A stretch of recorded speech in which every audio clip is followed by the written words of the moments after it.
حوصلہ ہے. اگر وقتی طور پہ حوصلہ کر جاؤ گے، دلیری کر جاؤ گے، آنے والا وقت آسان ہو جائے. حوصلہ نہیں، صبر نہیں، سکون نہیں. دو چار باتیں، یہاں تک کہ لوگ ابا جی کی بات برداشت نہیں کرتے، ایسے جملے کہہ دیتے ہیں جو دوبارہ پلٹ کے نہیں آتے. ماں کو لفظ نہیں بولتے، باپ کی روح تک چھلنی کر دیتے ہیں وہ جملے. لیکن لوگ اس وقت حوصلہ کرنے، اور ہم پنجابی لوگوں نے تو گنجائش ہی بڑی دے دی ہے. کہتے ہیں بچہ ہے جی ایک ہی ہے، ایک بھی حوصلہ کرے کی ہے ماشاءاللہ. تو اگر جوان ہو گیا تو کہتے ہیں گرم خون ہے، مکہ کم. اگر بوڑھا ہو گیا تو کہتے ہیں بوڑھوں میں حوصلہ نہیں ہوتا، نہ بچے میں نہ تو کس میں حوصلہ ہوگا؟ بولے کسی میں بھی نہیں. چھٹی سب کو فتویٰ مل گیا نا، یہ بچہ ہے جی، ابھی یہ تو بچہ ہے، آپ تو سیانے بیانے ہیں، یہ بچہ ہے. کمال ہو گئی ہے بھائی. کیا مطلب ہے بچہ ہے؟ بچے کو سارا پتہ ہے، ہر چیز اسے آتی ہے، حوصلہ کرنا ہی نہیں آتا. اور پھر کہہ دیا وہ تو گرم خون ہے. وہ کیا بات کرتے ہو؟ گرم خون ابے کے گلے پڑ گیا گرم خون. اس کو کھڑا کرو نا ایس پی کے سامنے اور اس کو مار تھپڑ اس کے منہ پہ، تیرے گرم خون کا پتہ چلے. غریب کے یہ گلے پڑ گیا، اس کو کھڑا کرو ایس او کے سامنے، پھر پتہ چلے گا خون کتنا گرم ہے. وہاں بالکل چپ ہے، بالکل خاموش ہے. اور گرم خون اس کا صرف اماں کے لیے. جلال صرف رہ گیا اگر غریب گھر کی بیٹی بیاہ کے لایا تو صرف اس کے لیے. کوئی ایسی بات نہیں. ہم بڑے سیانے، ہمارا غصہ بڑا سمجھدار ہے، ہمارا وہ گرم خون بڑا سیانا ہے. وہ جہاں دیکھتا ہے کہ معاملہ ہلکا ہے تو وہاں وہ گرم خون جلال میں، اور جہاں دیکھتا ہے کہ سامنے والا تگڑا ہے تو وہاں وہ گرم خون فوراً ٹھنڈا ہو جاتا ہے. حوصلہ پیدا کرے. زندگی حوصلے مند لوگ جیتے ہیں. جو حوصلے مند نہیں ہوتے وہ تو زندگی کا ایک سال لطف سے نہیں جی پاتے. حوصلہ کریں، مسکرائیں. نبی پاک صلی اللہ علیہ وسلم نے فرمایا عورت کی اگر آدھی ہے تو تیری تو پوری ہے نا. تو اس کا مطلب ہے لڑائی اگر بچ سکتی تھی تو مرد کی وجہ سے بچ سکتی تھی، گھر میں امن ہو سکتا تھا. کہتے ہیں جی یہ بڑی بیوقوف ہے، میری سنتی نہیں. تو میں نے کہا جو اس سے بحث کر رہا ہے وہ سیانا ہے؟ بولیں جو بحث کر رہا ہے وہ عقل مند ہے؟ بندہ تو چلو تھا وہ دانشور شیکسپیئر، باتیں بعض اوقات اس کی کچھ ایسی ہیں. اس سے کسی نے پوچھا تھا عورتوں سے کون جیت سکتا ہے بحث میں، تو اس نے کہا تھا وہ جو ان سے بحث نہ کرے، جو ان سے بحث. تو بھائی تو وجہ اس لیے کہ حوصلہ تو نہیں کرنا تھا. نبی پاک علیہ السلام نے فرمایا بی بی ٹیڑھی لکڑی ہے، سیدھی کرنے کی کوشش کرو گے تو ٹوٹ جائے گی. سیدھی تو پھر کتنا بیوقوف ہے جو پتھر سے سر رگڑ رہا ہے، کتنا نادان ہے جو یہ حرکت کر رہا ہے، دریا میں چھلانگ لگا کے کہتا ہے ڈوبوں گا نہیں. تو بھائی حوصلہ پیدا کرے، علم پیدا کرے. بہت ساری ایسی باتیں کرے کہ جس میں اشتعال آئے گا. فٹافٹ 3 لفظ طلاق کے دے دیے، اب بھاگا گیا مفتی صاحب کے پاس، او ہو 4 بچوں کا کیا بنے گا. اور یہ بات پکی ہے کہ بچوں کو صرف ان کی ماں ہی پال سکتی ہے، ان کی ماں. اور بات مجھے نہیں بھولتی، ایک شخص نے بیوی کو طلاق دے کے دوسری شادی کی. اس کا بیٹا تھا 10 سال کا. تو اس نے اپنے بیٹے سے کہا کہ بیٹے بتا پرانی اماں صحیح تھی یا یہ صحیح ہے؟ اس نے کہا نہیں ابا وہ تو جھوٹ بڑے بولتی تھی، یہ صحیح ہے. وہ جھوٹی تھی، وہ جھوٹ بڑے بولتی تھی میری سگی اماں، یہ سچ بولتی ہے. اس نے کہا وہ کیسے؟ کہنے لگا اس لیے کہ میں کوئی شرارت کرتا تھا تو میری سگی اماں مجھے تھپڑ مارتی تھی اور کہتی تھی تجھے روٹی نہیں دے رہی، جا دوڑ جا گھر سے. تو میں دوڑ جاتا تھا تو جھوٹ بولتی تھی نہیں دینی، پھر آدھے گھنٹے کے بعد مجھے ڈھونڈنے لگ جاتی تھی، ڈھونڈ کے لاتی تھی، پھر میری منت کرتی تھی، پھر مجھے کہتی تھی نہ مجھے ستایا کر، پھر میرا ماتھا چومتی تھی، پھر میری مرضی کا کھانا بنا کے دیتی تھی، پھر میرے منہ میں لقمے ڈالتی. جھوٹی تھی، پہلے کہتی ہے نہیں دینی پھر پیچھے بھاگتی ہے. یہ سچی ہے، میں شرارت کرتا ہوں تو تھپڑ مار کے نکالتی ہے، پھر میں منتیں کرتا ہوں پر روٹی نہیں دیتی، پیر پکڑتا ہوں نہیں دیتی، سچ بولتی ہے، اپنی بات پہ ڈٹ جاتی. او بھائی بچے اس کی ماں ہی پال سکتی ہے. تو نے 3 جملے کہتے سوچا ہی نہیں، تیرا کا گیا تو یہ تو نئی بیوی ملے گی، اور اس کا بھی کیا گیا، اس کو بھی شاید شوہر مل جائے. ان پھولوں کی پرورش صرف ان کا مالی کر سکتا ہے. دوسرا کر سکتا تو تو نے حوصلہ ہی نہیں کیا. ٹھیک ہے غلطی بی بی کی تھی، پر تو مرد تھا نا، تیرے پاس تو دلیری تھی. فٹافٹ 3 طلاق کے جملے کہہ دیے. اور میرے رسول پاک علیہ السلام نے فرمایا جائز کام بڑے ہیں، پر طلاق جائز تو ہے، پر میرے رب کو پسند نہیں، اللہ کو پسند. تو نے مالی بگا دیا جس نے تیرے گھر کا باغ سینچنا تھا. تو بھائی یہ حوصلہ نہیں. درجنوں طلاقیں، 20 کیس، اور ابھی وہ شادی کے پورے کپڑے نہیں پہنے تو طلاق پہلے. اس کی وجہ یہ کہ حوصلہ نہیں، صبر نہیں، رضا نہیں، ہم احساس نہیں کرتے.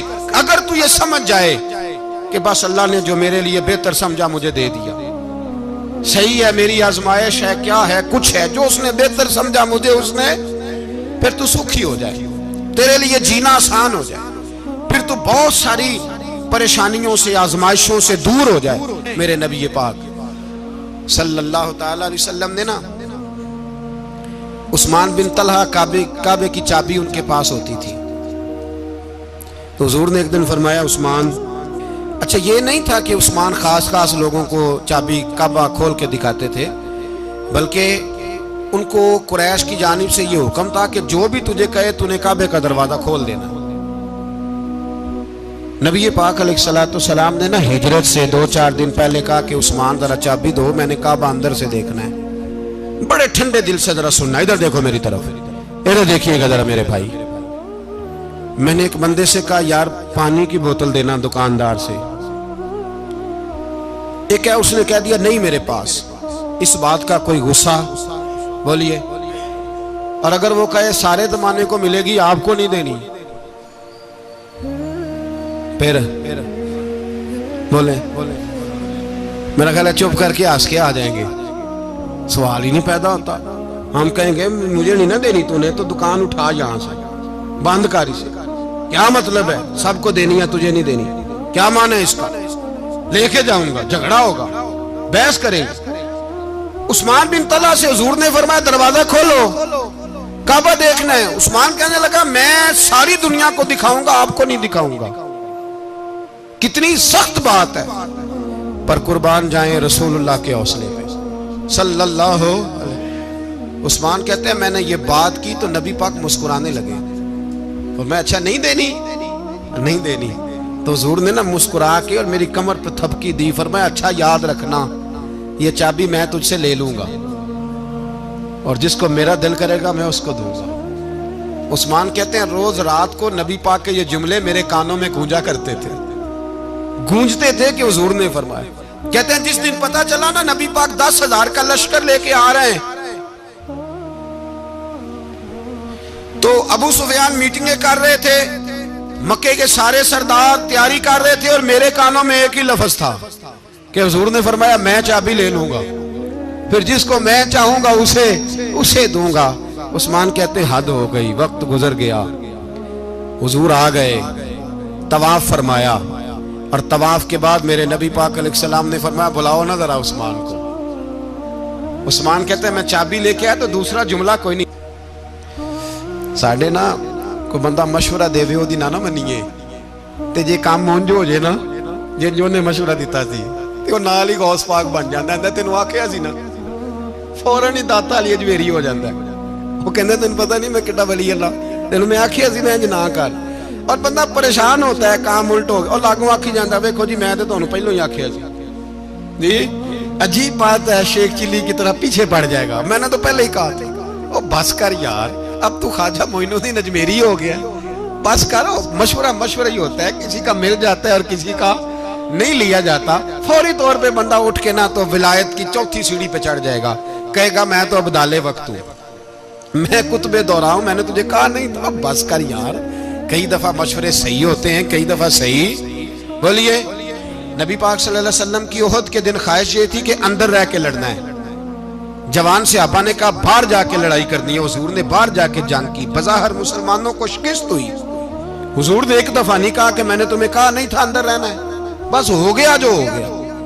اب اس میں فٹافٹ اگلے کو حوصلہ دو، کوئی حرج نہیں یار.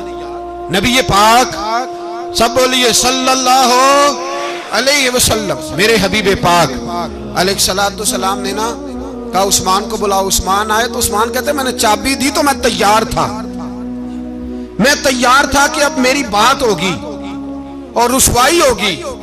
لیکن کہتے ہیں قربان جائیں مصطفیٰ نے تو یہ جملہ بھی نہیں کہا کہ میں نے تجھے کہا نہیں تھا, یہ بھی نہیں کہا. حضور نے چابی لی, کعبے کے بت صاف کیے, نماز پڑھی, واپس آئے. فرمایا عثمان میرا وعدہ تھا تیرے ساتھ کہ جس کو میں چاہوں گا چابی دوں گا, یہ لو چابی میں تجھے ہی دینا چاہتا ہوں, لے لو رکھ لو.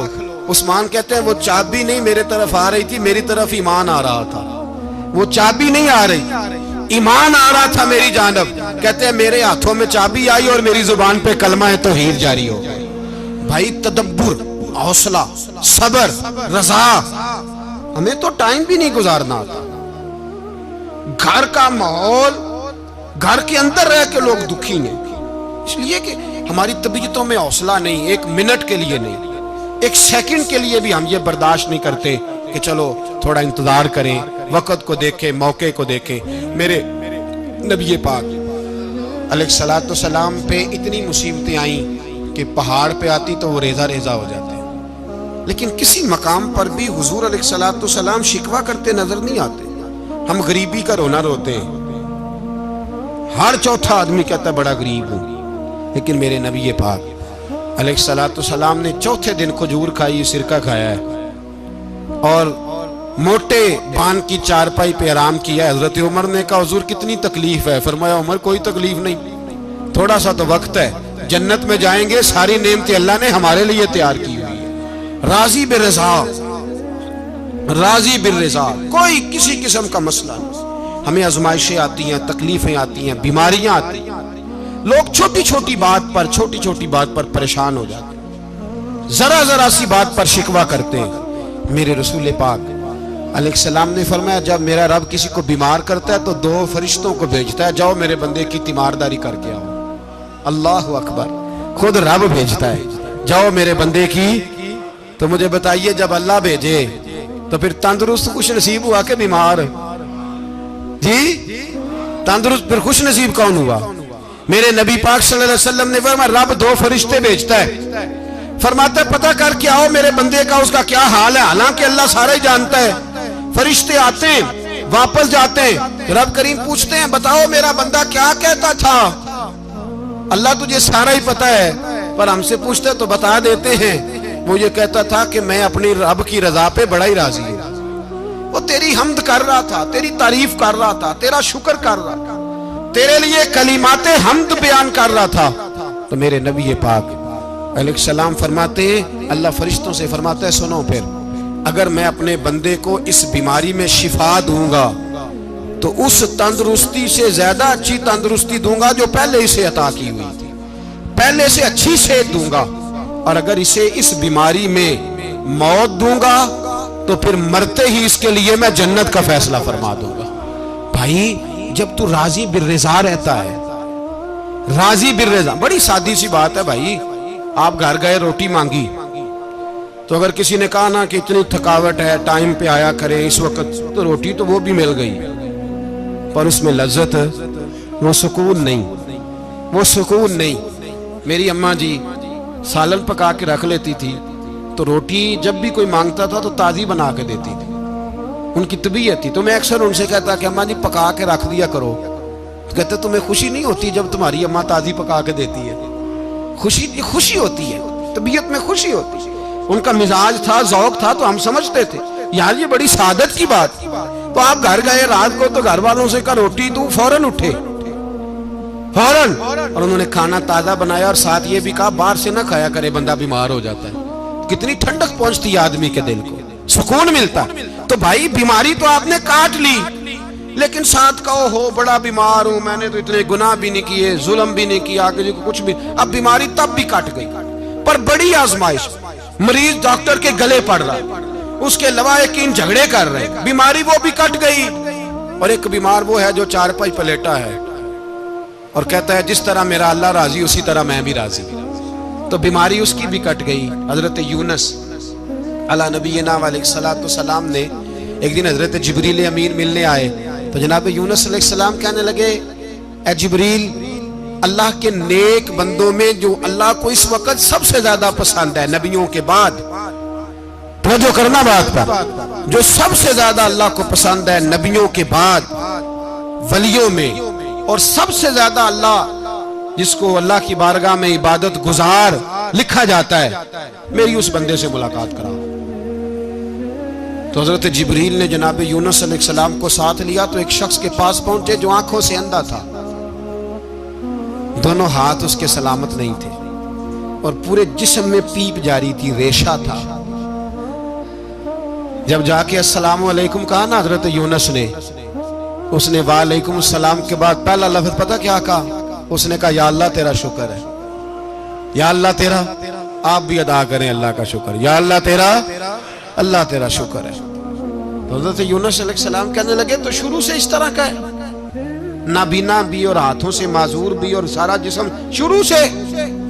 تو بڑے ہی خوبصورت لفظ اس بیمار نے کہے، کہنے لگے نہیں حضور میں بالکل ٹھیک ٹھاک تھا، جب تک میرے رب نے چاہا کہ یہ دنیا کو دیکھے تو تب تک اس نے مجھے آنکھیں دی، اور جب اس نے چاہا کہ اب اس کا دیکھنا بہتر نہیں تو اس نے واپس لے لی۔ تو یا اللہ تیرا شکر ہے، اللہ تیرا شکر ہے۔ پھر کہا جب تک اس نے چاہا کہ میرے ہاتھ رہے تب تک رہے، جب اس نے چاہا کہ میرے لیے بہتر نہیں تو اس نے لے لیے، تو یا اللہ تیرا شکر ہے۔ جب تک اس نے چاہا کہ میرا جسم صحیح و سلامت رہے تو رہا، اور جب اس نے چاہا کہ میرے لیے بہتر نہیں تو مجھے بیمار کر دیا، تو یا اللہ تیرا شکر ہے۔ تو حضرت یونس علیہ السلام کہنے لگے جبریل واقعہ یہ اللہ کا سب سے زیادہ شکر گزار بندہ ہے، سب سے زیادہ عبادت گزار بندہ ہے، سب سے زیادہ۔ میرے نبی پاک علیہ السلام نے فرمایا میرا مومن ہر حال میں ہی نفع میں ہے، نعمت ملے تو شکر کر کے نفع، مصیبت آئے تو صبر کر کے نفع، اپنی زندگی میں تحمل، بردباری، علم پیدا کرے، حوصلہ پیدا کرے۔ ہر آنے جانے والے شخص کے مزاج کے مطابق اسے نہ ملے، اپنا مزاج صحیح رکھے، اپنی طبیعت کے مطابق اپنے ماحول کو برقرار رکھے۔ علم کے ساتھ گزارا کرو گے تو رشتہ داروں سے بھی بنی رہے گی، دوستوں سے بھی بنی رہے گی، ہر ایک سے تعلق رہے گا۔ اور اگر آپ کے اندر یہ حوصلہ نہیں تو پھر سارے معاملات پریشانی کا شکار ہو جائیں گے۔ اللہ ہمیں سمجھنے کی توفیق عطا فرمائے۔ آخر دعوانا